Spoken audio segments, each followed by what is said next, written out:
Today is November the 2nd, 2011. I'm making a video to explain a couple more things about the ongoing situation at Fukushima. In the news today we learned that probably reactor number 2 is undergoing a criticality, which means a very fast decay of atoms. This happens when nuclear fuel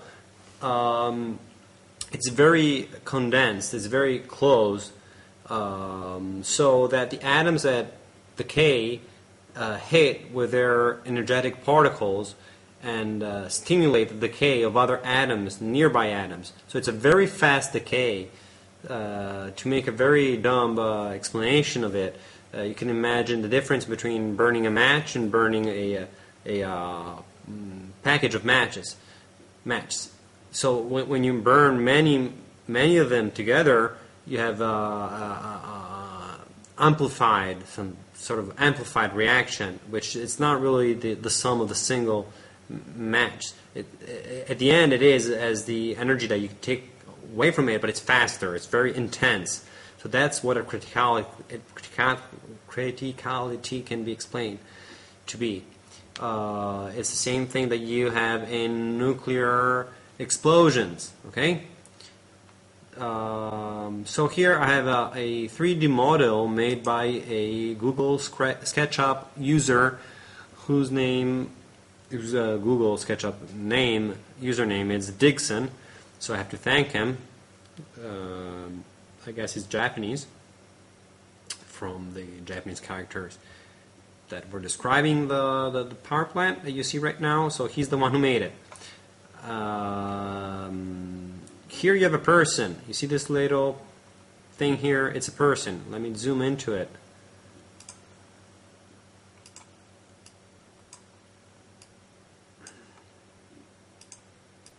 Okay, give you an idea. This is a person. Okay, size of it. You see the size of the person here. And this is a nuclear power plant with a cut-through section. The same thing that sometimes is done with ships and airplanes to show what's inside. Okay, so you can see through it. And this is the inside of it. You have the primary containment, which is this metal structure. You have a secondary containment, which is the cement, which is here, which you can see here, showing it with a hand. This is the secondary containment. And then you have the third containment, the building, the external walls of the building which blew up, or the third containment. So you have these three layers which should ensure no radiation to the environment. This is a very, very stupid, bad, wrong design. It's faulty, it's dumb, it's been patched in the worst possible ways. You don't need to be a nuclear engineer to understand this. You need to have just basic knowledge of science to understand this. Basic knowledge. Two reasons why this is a very bad design. First of all, nuclear pools next to the, right here, these nuclear fuel, spent fuel pools next to the nuclear reactors. Reactor, actually plural reactors, because in Fukushima, which we're talking about, we have 4 of these things. 4. One of the reactors was not running, was under maintenance, but you can multiply this by 4 because it had the nuclear pools outside. So these pools, which are up high in the sky, as you see that they're like lift pools, like the one in the skyscrapers, so up there, very smart.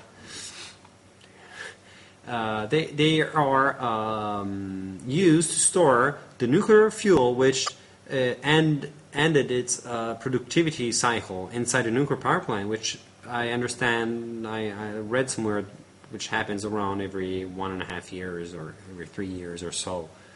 So every 3 years, let's say, every 2 years, the nuclear fuel gets taken out of the first primary containment and it's stored right here, and it's still very hot, and it's still very dangerous. It can go into criticality if it melts and it gets all close to each other. Because the way nuclear power plants are regulated is that the more the nuclear, what you have in here, inside this containment, let me see if there is a cut through. Yeah. Okay. You have these rods, and the closer they are to each other, or the less shielding there is between these rods, and the more energy is produced because there is more interaction between the atoms undergoing decay from one rod to the other, and they kind of heat each other up. It's not only heat, it's really direct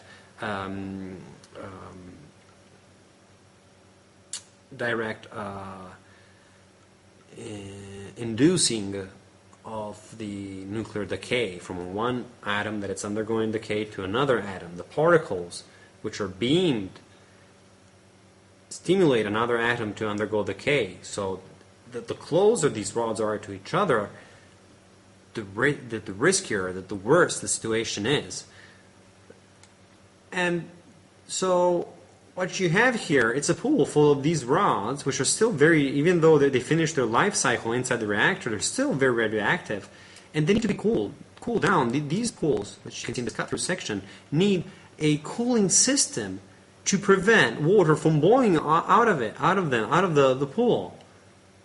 And so if there is an emergency and the cooling system doesn't work, this thing just boils off and it burns and it melts and it can go to criticality, which is the same thing that you have in nuclear bombs. Obviously, you don't have the concentrations that you see in nuclear bombs, but you can have explosions, which, as Andy Gardenson explained pretty well in his website, in his where he works, whatever, Fair Winds.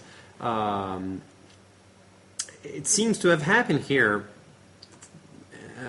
in Fukushima, because chunks of these rods were found miles away from the nuclear power plant, which means that something ejected them from here.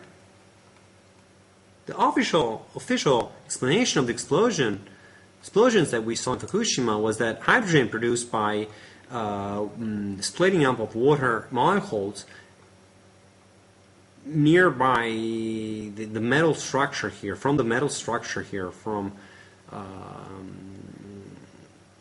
a reaction caused by the extreme heat, the splitting up of water H2O into H2 and O, hydrogen and oxygen, produce a very dense hydrogen atmosphere up here in this empty environment, or in some of the chambers down here, which then exploded eventually with a little spark, which you have always with light bulbs and stuff like that, computers, and with a little spark, it ignited and then it exploded, and this is what caused all the explosions. But actually, the fact that they found chunks of uranium, or MOX, I don't even know which chunks they found, a mile and a half away from the nuclear power plants, means obviously that there has been an explosion coming from underwater, which is not a hydrogen explosion. That's a explosion which is caused probably by a criticality. It's just a mini nuclear explosion from part of this fuel which melted, because, this is where I'm getting to, these pools need cooling. They do need cooling to prevent melting of the fuel. Same thing for the nuclear reactor, which has pumps pumping through water,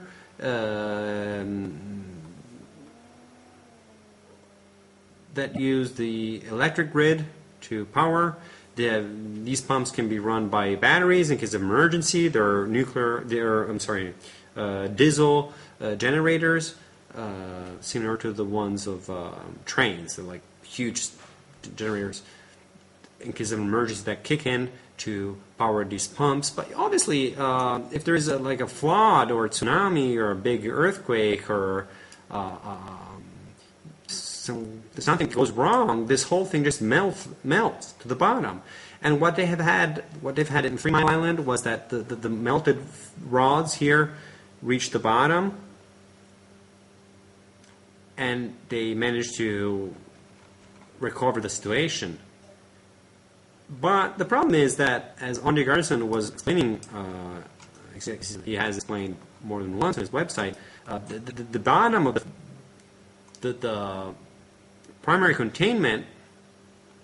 I hope the audio is not too chunky. When I move this 3D thing, it gets chunky. The bottom of this reactor is full of holes. It's full of pipes. And when all this melted uranium and plutonium, MOX, fuel gets to the bottom of the primary container, it can cut through. And then what you have is this. What you have then? What you have? China syndrome. China syndrome. That's what you have. So very, very dumb design. Idiots. They should be persecuted for this. Like the ones who decided to put nuclear power plants in places where tsunami were known to hit. Tsunamis of that size. Yeah, I'm gonna end this.